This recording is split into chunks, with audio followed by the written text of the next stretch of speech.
সোনামুড়া নগর পঞ্চায়েত এবং মহকুমা প্রশাসনের যৌথ উদ্যোগে নেতাজি সুভাষচন্দ্র বসুর ১২৮তম জন্মজয়ন্তী উদযাপন করা হয়। এদিন সকালে প্রভাত ফেরি হয় এলাকায়। সোনামুড়া নগর পঞ্চায়েতের সামনে থাকা নেতাজির মূর্তিতে মাল্যদান করা হয়। অনুষ্ঠানে উপস্থিত ছিলেন নগর পঞ্চায়েতের চেয়ারম্যান শারদা চক্রবর্তী, মহকুমা শাসক MK চাকমা, নগর পঞ্চায়েতের উপ কার্যনির্বাহী আধিকারিক প্রবীর সাহা সহ অন্যান্য অতিথিরা। উল্লেখ্য, মহকুমা শাসকের প্রচেষ্টায় এবার দীর্ঘ 10 বছর পর সোনামুড়াতে চালু হলো ট্যাবলো প্রদর্শন। এতে শহরের 8টি স্কুল অংশগ্রহণ করে। ট্যাবলোর মাধ্যমে বিদ্যালয়ের ছাত্রছাত্রীরা সমাজের বিভিন্ন নেতিবাচক দিক তুলে ধরে, যেমন বাল্যবিবাহ রোধ, মোবাইলে আসক্ত সহ বিভিন্ন চিত্র তুলে ধরা হয়।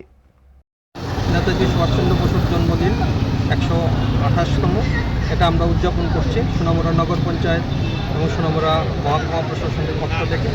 আমাদের মধ্যে উপস্থিত আছেন নগর পঞ্চায়েতের মাননীয় চেয়ারপারসন শ্রীমতী শারদা চক্রবর্তী মহোদয়া, উপস্থিত আছেন ভাইস চেয়ারপারসন জনাব শাহজাহান মিয়া মহাজন, উপস্থিত আছেন আমাদের মহকুমা শাসক মাননীয় শ্রী মহেন্দ্রকান্তি চাকমা স্যার।